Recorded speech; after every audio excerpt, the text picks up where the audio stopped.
শিশুদের কপালের কালো ফোঁটা বা টিপ দেওয়া হয়, এটা কতটা যৌক্তিক? ক্রিকেট খেলার জার্সি পরিধান করে নামাজ পড়লে নামাজ হবে কিনা? হায়েজ অবস্থায় কোরআন তাফসীর পড়া যাবে কিনা? নামাজরত অবস্থায় ভূমিকম্প হলে করণীয় কি? পিরিয়ডের সময় আমি দরুদ শরীফ পড়তে পারবো কিনা? দাড়ি সোজা করার জন্য কোনো কিছু ব্যবহার করা যাবে কিনা? মেয়েদের নিয়ে বাজে চিন্তা ভাবনা আসলে বা রক্তের কাউকে স্বপ্নে খারাপ কিছু দেখলে এর থেকে কিভাবে বিরত থাকা যায়? আমার বান্ধবীর সমকামী কিছুদিন আগেই জানতে পেরেছি, তাকে কোরআন হাদিসের আলোকে অনেক বুঝিয়েছি কিন্তু সে ফেরেনি। আমার কি তার সাথে বন্ধুত্ব রাখা উচিত হবে? আমাদের বাসার পানিতে খুব দুর্গন্ধ, তাই তেমন করে নামাজ আদায় করা যাবে কিনা? সুদখোর মেয়েকে বিবাহ করা যাবে কি? সূর্য গ্রহণে কি মহিলাদের উপর কোনো প্রভাব পড়ে? দুষ্টমি করে আমি আমার স্বামীকে শয়তান বলি, আমার স্বামীও আমাকে শয়তান বলে, এতে কি আমাদের গুনাহ হবে? স্বামী দেশের বাইরে থাকে, সে অন্য মেয়েদের প্রতি আকৃষ্ট, আমি তাকে ফেরাতে পারি না, আমার করণীয় কি? আমি ধৈর্য না ধরতে পারলে কি ছেড়ে দেওয়া যাবে, কিংবা আমি না চাইলেও কি তিনি প্রবাসে থাকতে পারবেন?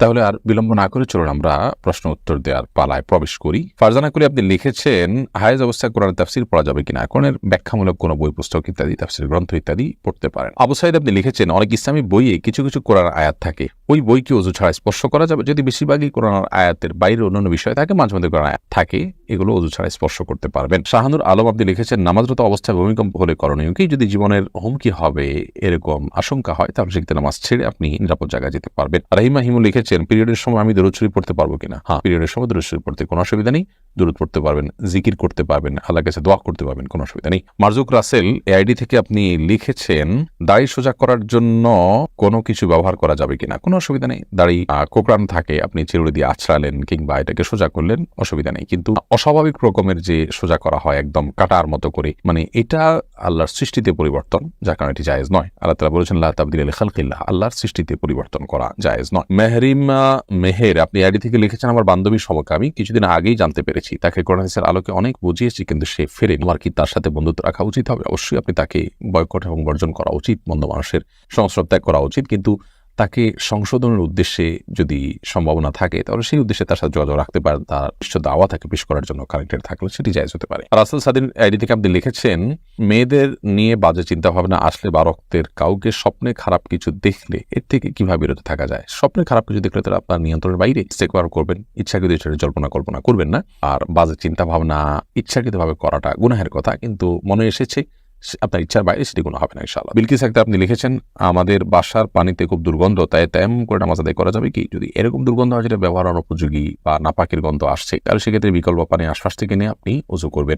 এটুকু অজুহাতে তেমন করতে পারবেন না, বিকল্প কোনো পানি নেই, এই পানি ব্যবহার একদম অনুপযোগী, তাহলে সেক্ষেত্রে আশেপাশে কোথাও পানি নেই অনেক দূর পর্যন্ত, তাহলে সেক্ষেত্রে আপনি তেমন করে নামাজ পড়তে পারবেন। এমন আপনি লিখেছেন, সূর্য গ্রহণে কি মহিলাদের উপর কোনো প্রভাব পড়ে? অনেকে মনে করেন কোনো কিছু কাটা যাবে না, এটা আমার পরিবারও মানে। কদিন আগে সূর্যগ্রহণ হয়ে গেল বাংলাদেশে, এবং প্রায় সময় শুনি আমরা সূর্যগ্রহণ হলে বিশেষ করে এ ধরনের নানান চিন্তাধারা মানুষের মধ্যে আছে, সেটি মানুষ প্রকাশ করে। সূর্যগ্রহণের কোনো প্রভাব মহিলাদের উপর বেশিরভাগ পড়ে না, এটি একান্তই কুসংস্কার, এটা না বৈজ্ঞানিকভাবে প্রমাণিত না ইসলামিকভাবে প্রমাণিত। সূর্যগ্রহণের সময় একজন নারী কোনো কিছু কাটাকাটি করতে পারেন, তিনি ঘুমোতে পারেন, শুতে পারেন, রেস্ট করতে পারেন, উঠতে পারেন, বের হতে পারেন, অন্য সময় যে কাজগুলো করতে পারেন সূর্যগ্রহণের সময় একই কাজ করতে পারেন, কোনো অসুবিধা নেই। কোনো পরিবারের মধ্যে এরকম কুসংস্কার থাকলে সেগুলো তাদের দূর করা উচিত। একজন মুসলিম কুসংস্কারের জন্য বিশ্বাসী হতে পারেন না, যেটা না বৈজ্ঞানিকভাবে অভিজ্ঞতার আলোকে, যার ক্ষতির কোনো প্রমাণ নেই, আবার কোরআন এবং হাদিসের আলোকেও যেটি আপনার আমাদের জন্য ক্ষতিকর প্রমাণিত নয়, সেটিকে ক্ষতিকর মনে করা, এটি এক ধরনের ভুল বিশ্বাস এবং আমাদের ইমানের সাথে পরিপন্থী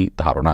তাসবির আপনি আইডি থেকে লিখেছেন, ক্রিকেট খেলার জার্সি পরিধান করে নামাজ পড়লে নামাজ হবে কিনা? নামাজ তো হয়ে যাবে, কিন্তু এরকম কোনো পোশাক পরে সালাত আদায় করা উচিত নয় যেটা পরে আমরা সম্ভ্রান্ত কোনো ব্যক্তির সাথে সাক্ষাৎ করতে যাই না, গুরুত্বপূর্ণ এবং সিরিয়াস কোনো মজলিসে যাই না। কোরআন কারীমে আল্লাহ তাআলা বলেছেন, ইয়া বানি আদম খুযু যিনাতাকুম ইনদা কুল্লি মসজিদ, তোমরা প্রত্যেক নামাজের সময় সৌন্দর্য গ্রহণ করো, অর্থাৎ সুন্দর পোশাক পরিধান করে। জন্য এরকম পোশাক পরে সালাত আদায় করা সালাতের সাথে যায় না, সালাতের প্রতি আপনার যে আমাদের সম্মান প্রদর্শন থাকার কথা বা যে শ্রদ্ধা বোধ থাকার কথা, সেটার সাথে সঙ্গতিপূর্ণ হয় না। যেই পোশাকের মাধ্যমে আমরা যেটা আমাদের খেলার পোশাক বা এই জাতীয়, তবে নামাজ হয়ে যাবে, এরকমটি নিয়মিত করা অনুচিত। শামীম রেজা আপনি লিখেছেন আইডি থেকে, শিশুদের কপালের কালো ফোঁটা বা টিপ দেওয়া হয়, এটা কতটা যৌক্তিক?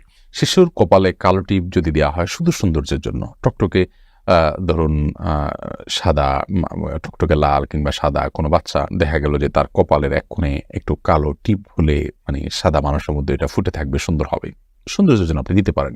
কিন্তু টিপ দেন, অনেকের বিশ্বাস যে কপালে কালো টিপ দিলে আর মানুষের বদনজর লাগবে না। তো সেটি যদি হয় তাহলে এটি কুসংস্কার। এর কারণে কপালে কালো টিপ দিলে সেটি জায়েজ হবে না, কারণ কপালের কালো টিপে তাকে আপনার বদনজরের হাত থেকে রক্ষা করবে, এরকম কোনো কথা কোরআন হাদিসের কোনো জায়গা থেকে আমরা পাই না। আপনি বদনজর থেকে বাঁচার জন্য তার জন্য দোয়া করবেন আল্লাহ তাআলার কাছে, আউযু বিকালিমাতিল্লাহি তাম্মা ওয়া মিন কুল্লি শাইতানিন ওয়াহাম্মা ওয়া মিন কুল্লি আইনিন লাম্মা। এভাবে আপনি দোয়া করবেন, আউযু বিকালিমাতিল্লাহি তাম্মা, আল্লাহ তাআলার পূর্ণাঙ্গ কালিমার এবং বাক্যসমূহের মাধ্যমে আমি আশ্রয় প্রার্থনা করছি মিন কুল্লি শাইতানিন ওয়াহাম্মা, মিন কুল্লি শাইতানিন ওয়াহাম্মা, শয়তানের আপনার কুমন্ত্রণা থেকে, ক্ষতি থেকে, ওয়া মিন কুল্লি আইনিন লাম্মা, এবং বদনজর থেকে। অতএব এভাবে আপনি দোয়া করে আল্লাহর কাছে পানা চাইতে পারেন। বর্ষা খান আপনি এডি থেকে লিখেছেন, স্বামী দেশের বাইরে থাকে, সে অন্য মেয়েদের প্রতি আকৃষ্ট, আমি তাকে ফেরাতে পারি না, আমার করণীয় কি? আমি ধৈর্য না ধরতে পারলে কি ছেড়ে দেওয়া যাবে, কিংবা আমি না চাইলেও কি তিনি প্রবাসে থাকতে পারবেন? দেখুন, পরকীয়া এটি আমাদের সমাজে আজকাল রীতিমতো মহামারীর আকার ধারণ করেছে। দেশে থাকেন কিংবা প্রবাসে, স্বামী স্ত্রী বিভিন্নভাবে কখনো মহিলা কখনো পুরুষরা জড়িয়ে পড়ছেন। এরকম পরিস্থিতিকে উত্তরণের জন্য আসলে স্বামী স্ত্রী একসাথে থাকা দরকার। দুই জায়গায় থাকলে, দূরত্বে থাকলে এটি সমস্যা তৈরি করে। অতএব আপনার স্বামীকে খুব দ্রুততার সাথে, বিদেশে তিনি গিয়েছেন, কিছু পুঁজি সংগ্রহ করে দ্রুততার সাথে যেন দেশে ফিরে আসেন, সেই চেষ্টা আপনি করেন। সেই সাথে আপনার যদি যাওয়ার সুযোগ থাকে আপনি তার সঙ্গে গিয়ে যুক্ত হতে পারেন, এবং তাকে সময় দিন এবং নাসিহা করুন, ভালো মানুষের সান্নিধ্যে যেন থাকে, খারাপ পরিবেশ থেকে যেন সরে আসে, সেজন্য তাকে আপনি উদ্বুদ্ধ করতে থাকুন। আল্লাহ তাআলা আপনাকে হেফাজত করুন। লিমন আপনি লিখেছেন, আল্লাহর নামে কসম করে সেটা না মানতে পারলে আল্লাহর কাছে কিভাবে ক্ষমা চাওয়া উচিত? আল্লাহর নামে যদি কসম করেন, এরপরে কসম যদি আপনি রক্ষা করতে না পারেন, তাহলে সেক্ষেত্রে আপনি শপথের কাফারা দিবেন। ধরুন আপনি ভবিষ্যতে কোনো কাজ করবেন প্রতিজ্ঞা করেছেন আল্লাহর নামে, কিন্তু সেটি করতে পারলেন না, তাহলে আপনি শপথের কাফারা দিবেন। কাফারা কি? কাফারা হলো, আপনি হয়তো দাস মুক্ত করবেন। দাস নাই আমাদের সমাজে, সেটি মুক্ত করার সুযোগ নেই। অতএব আপনি হয় 3 দিন রোজা রাখবেন, 3 দিন রোজা রেখে আপনি এর কাফারা দিবেন। 3টা রোজা যদি রাখার সুযোগ না পান, তাহলে সেক্ষেত্রে 10 জন মিসকিনকে আপনি কাফারা স্বরূপ খাবার দিবেন। তাতে ইনশাআল্লাহ বিইذনিল্লাহ আপনার কসমের কাফারা হবে এবং দায় মুক্তি হবে।